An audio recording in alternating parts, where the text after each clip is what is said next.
Good morning, and welcome to DCT, a 5 step grounding activation, a great way to start your day, and also a free 28-day reset program, something that makes you notice what you notice about your life so that you can make the changes that you want to see. Now, if you're joining us today for the first time, don't be intimidated by the fact that it's day 24. Stick around, you're definitely going to get some value but from what we're sharing.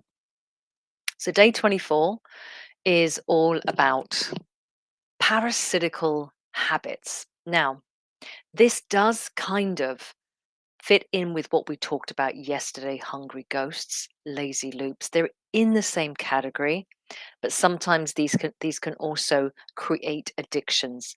So again, we're talking today about parasitical habits. Now, something interesting happened yesterday. So what happened yesterday is I took a walk. And I had in my head what I was going to talk about today. I was going to move on to another subject within the habit range. And as I walked past a tree, I stopped and I saw that it was covered in ivy. And then when I looked up, it was filled, all of its branches were filled with mistletoe. And I stopped and I just spent some time looking at that. Let me just get to my notes. And it struck me the more that I looked at these two plants and the more that I looked at the effect upon this tree, I knew that something deeper was going on. So, at first glance, ivy and mistletoe seem harmless. In fact, in some cultures, we celebrate those plants during Christmas and New Year, even linking them to love rituals. But underneath the surface, both of these plants are silent parasites that are slowly draining a tree's life force. Similarly, innocent, innocuous, lazy habits, hungry ghosts, may seem insignificant at first, but then the years roll on and pass, and you realize when you add it all up what those habits have taken from you.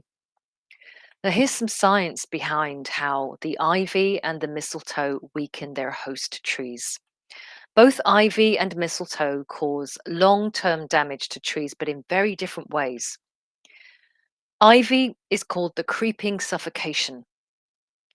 It is an epiphytic vine. I've probably mispronounced that, meaning it doesn't directly steal nutrients from the tree, but its slow, relentless growth creates structural and physiological stress.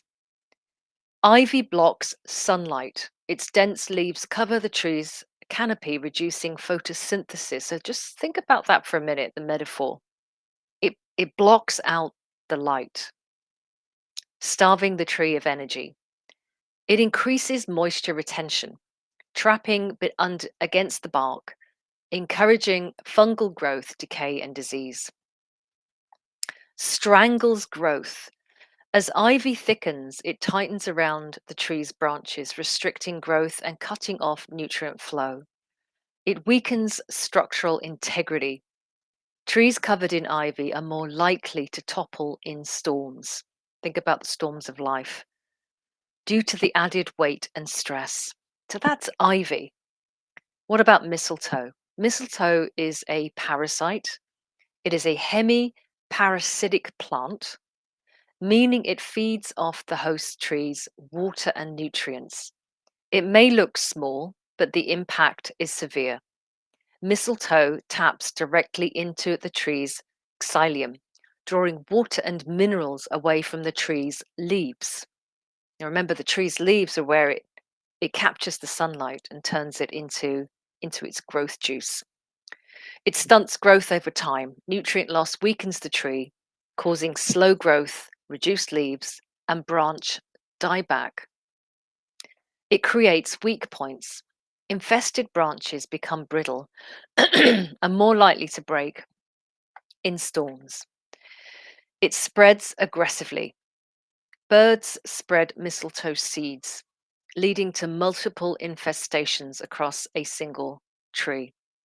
Over time, both ivy and mistletoe leave the tree vulnerable to disease, breakage, and early death. Now, when I took a really close look and I pulled the ivy off and I saw all those little sticky things on it, and then I saw the way it wrapped itself around and was suffocating the tree, just literally holding it in a cage. And then when I looked at the mistletoe and that it was actually sprouting out from the tree, I thought, my goodness me, what are the habits that do that? So, what parasitic habits are draining our energy?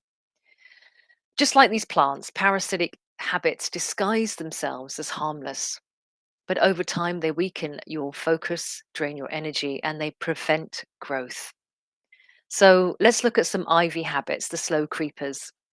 Gradual habits choke out your potential. Here's some: procrastination disguised as I'll start with that tomorrow.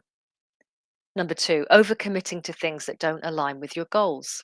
Number three, mindless scrolling. We've been hammering this point, haven't we, over and over again, that turns into hours lost each day. Mistletoe, the hidden energy leeches. What are the habits? Habits that tap into your energy source directly. So now this is really interesting. Addictions, social media, things like sugar, alcohol, even sex, that leave you feeling empty and drained. Negative self talk that saps your motivation. Third, toxic relationships that take more than they give. So, how can we cut off a parasitic habit before it takes over? Step number one is you identify. So, notice what you notice. That's the theme of the 28 days. Identify habits that are either ivy, the slow creepers, or the mistletoe, the suckers of your energy. What habit is slowly suffocating your growth? What behavior is secretly draining your energy? Step number two, you got to cut the root, not just the branch. Disrupt the pattern entirely. Change small details, different routine, different environment. Replace, just don't remove. Don't just remove. Swap a draining habit for a nourishing one. Pull out the root. We talk about this again. Drill down and ask, what need is this habit trying? What is it disguised as? So sometimes it's disguised as a legitimate need, but it isn't. It's a disguise. So what is it trying to fulfill? Can I find a healthier way to meet this need? So what is the lesson from nature? If you don't remove the root, the parasite will grow back. You have more agency and more power and more energy than you can possibly imagine. So, spending time sitting and thinking about all of the things you do and determining which one of those habits or which groups of those habits are parasites means that you can start to identify the problem areas and you can take action. You can take back your potential.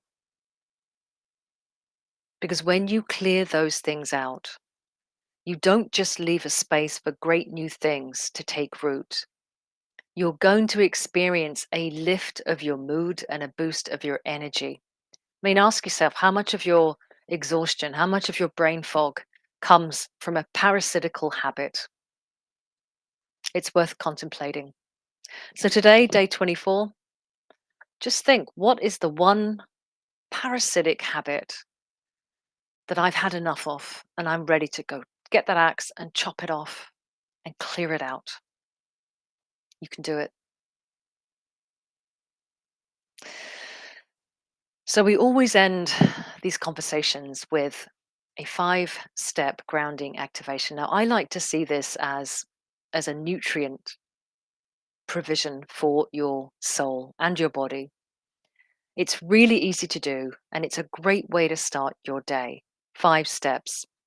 Step number 1 is we ground to the earth. This is really important. There are lots of physical reasons why grounding is so good for you. But the main reason why we do it is because we want to connect to the earth's resonance itself. Because when we're grounded, we are more present and we're more coherent. So put your feet on the ground or sit on the ground cross-legged, lay on the ground, have a part of your body connected to the ground. Now I'm going to speak about feet. Apply it to the body part that is connected to the ground. I want you to bring your full attention and awareness to your feet. Specifically, I would like you to bring your consciousness, your focus to the soles of your feet. Every part of the soles, the toes, the pads, the arch, the ball of your heel, the sides of your feet, everything about the soles of your feet. Feel them.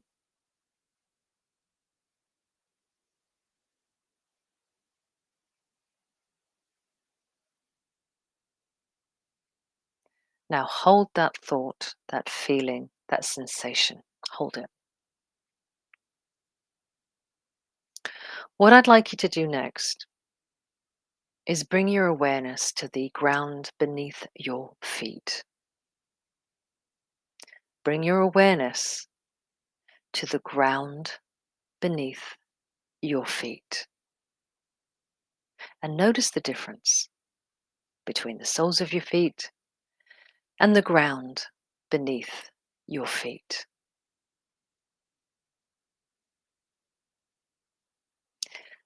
And now what we're going to do is close the gap. Close the gap between the soles of your feet and the ground beneath your feet so that they are one. Well done.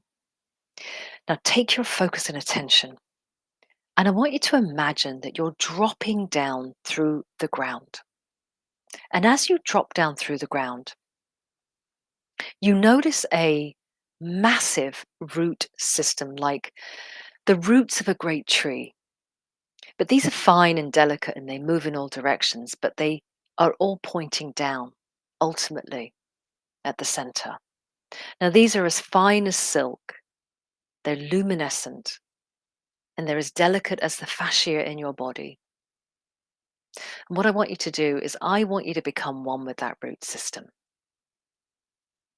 And as you do so, I want you to drop down through those roots, through the layers of the earth, down, down, down, down, all the way down, down, down, down, until you reach the center of the earth herself. And it is there that you see a round, black, solid core. And you notice that your roots are embedded in that core. So follow the roots down. And as you drop through, you're going to enter into the earth's core. Now, this core is black. It is like the womb. It is like the burrow of an animal. It is a safe and nurturing and familiar place. It feels very beautiful here. And you also experience a connection to every living thing on this planet because their roots go into the earth's core too. And they become one.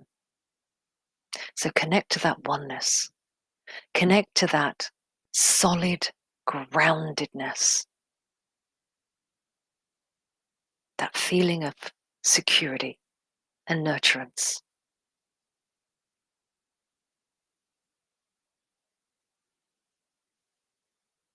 And now what I want you to do is I want you to draw up that frequency resonance vibration at the earth's core, up through your root system. And I want you to visualize it as a golden amber sap, like the sap, the nutrient that the tree is pulling up from the ground. So pull it up, up, up through all the roots that you have, up, up, up, up, up, up, up, until you reach the ground beneath your feet. Now feel that whoosh. It's like a vortex, that whoosh of energy, of vibration, of resonance, of frequency. If you don't feel this, just simply enjoy the visualization and let go. Because if nothing else, you're relaxed. So visualize this vortex spiraling up throughout your body, filling your body with a vibration of grounded connectedness to all living things. And I'm going to count from 10 to 1. And when I get to 1, this vibration will resonate over your entire body.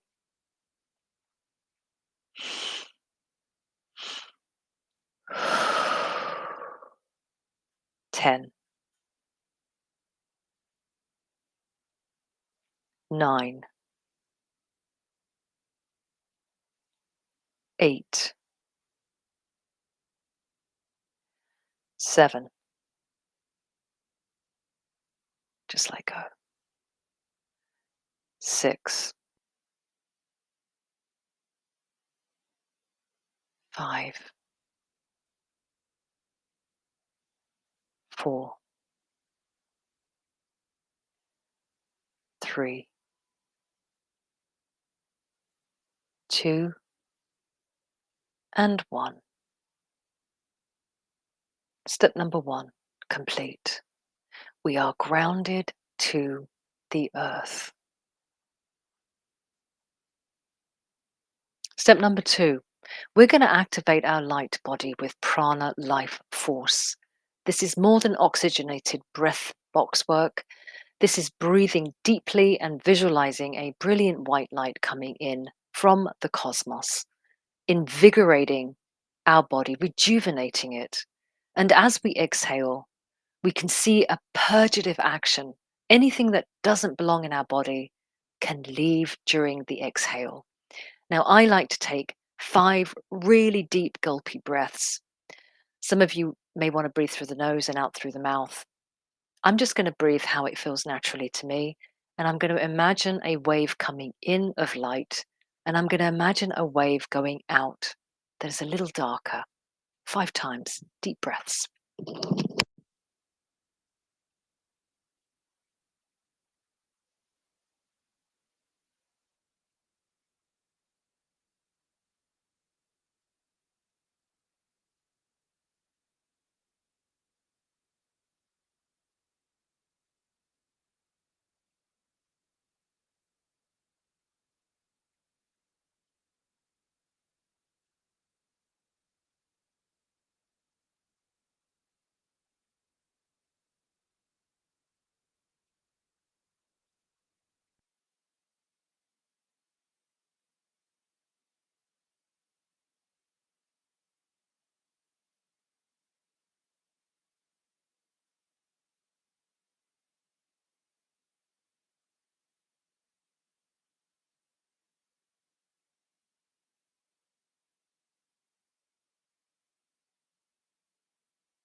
I call this driving the breath. Just allow your breath to come in and out, very deeply, activating the light body.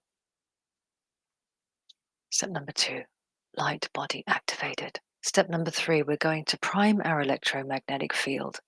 Take your hands, and I want you to bring your focus and attention to your palms and to your fingers. I want you to get out of your monkey mind.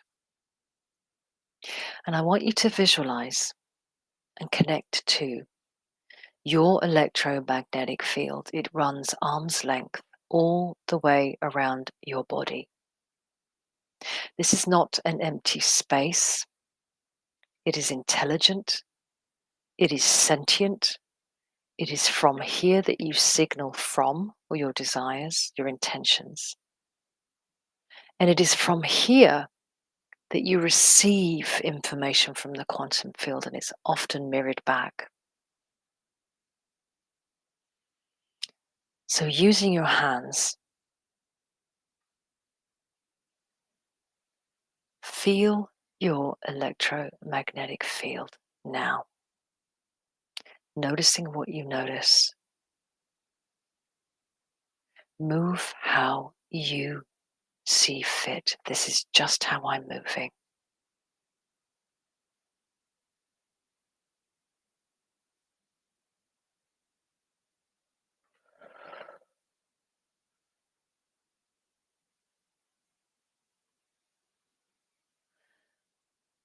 We are becoming fully aware of our electromagnetic field, and we are priming it through this connection. You are more than just your body. You are your electromagnetic field. Now, eventually you will learn how to scan your field and clear it. I teach that. If you want to know more, reach out.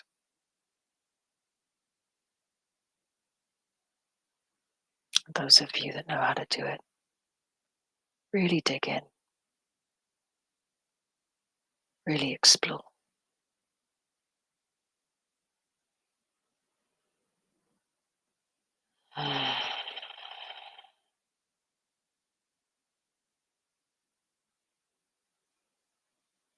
Step number 3. Electromagnetic field is primed. Primed for what? Primed for what comes next. Step number 4. The heart powered I am activation.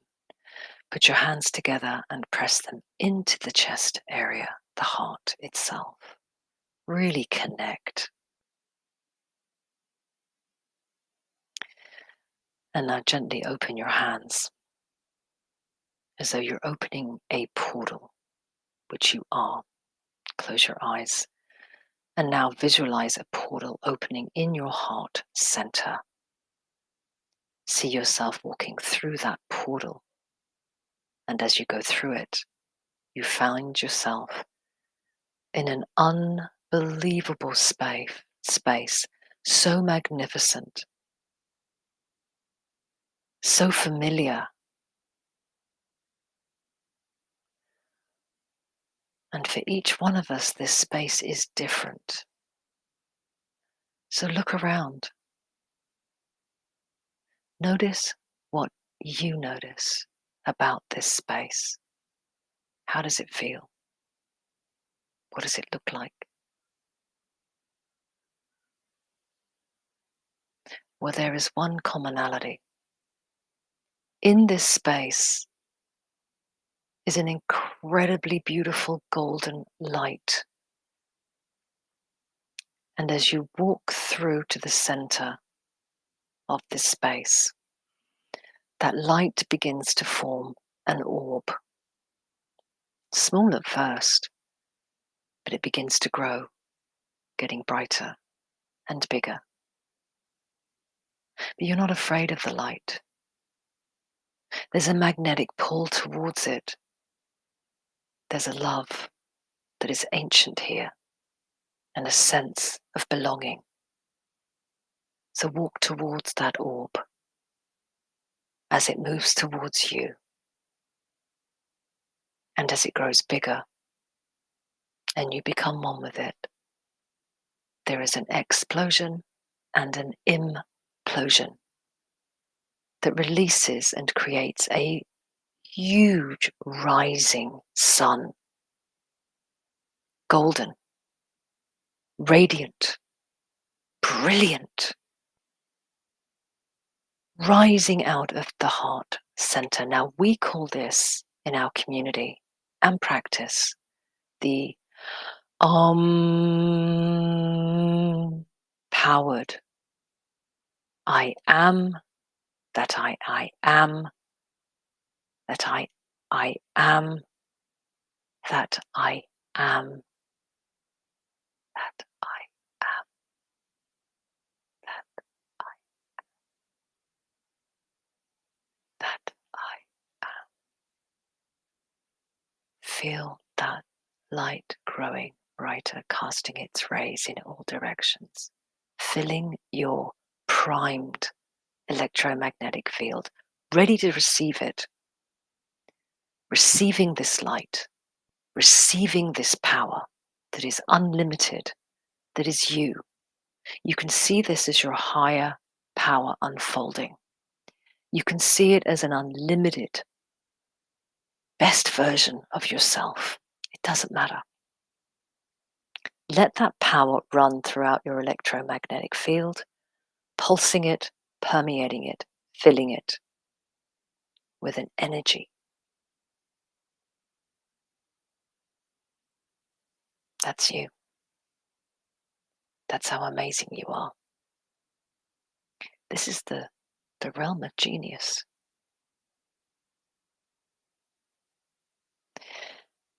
And now bring your hands back together for step number 5. This is Power of 9 Vortex Energy. We're going to connect with the group that is here with us today, the community that is spread all over the world. We're going to connect. We're going to put a triangle formation above our third eye. And we're going to channel through vortex energy. See this as a beam of light. This is from the group. We're going to bring it in. Feel it connect. It's quite interesting. Feel that boost come in. And now once you have permission from your mind, the enlightened mind, it's safe to run it down into the heart. And then what the heart does, because it's a centrifugal device, vortex actually, it generates a waveform. You can see it as a ripple on a still lake. This waveform is coherence. It's not just peace, although that's nice. Coherence is a carrier wave, which means that it underscores every single positive frequency that we could possibly signal out and receive. So your highest intention is going to ride this wave, and it's going to waveform out through your day, out, out, out, out, out, out, out, out in all directions. And when it reaches the edge of your magnetic field, your electromagnetic field, I want you to let go. Don't concern yourself with where it's going or what it's going to do. It'll do its job. You've set it in motion. That's your biotechnology, and you're knowing how to use it. A lot of people don't. So you've generated that. That's down to you. So as always, this is an on-powered space. We bring our hands back together and we seal the deal. We close it. Repeat after me. And so it is. For I command my space, and I bless my day and everyone in it, and I bless my world. And we say to you, and we leave you with this thought. Notice what you notice in the quantum field today, because the quantum field is always speaking to you. Equally true, it is always listening. So we live with intention, and we live with agency and lucidity. That's what DCT is all about. So when the amazing things happen today in your world, remember that they started here with you. Be sure to spread the message and tell others, because this is here for everybody. And join our community. I'll put the link in the show notes. You have a wonderful day, and I will see you again very, very soon.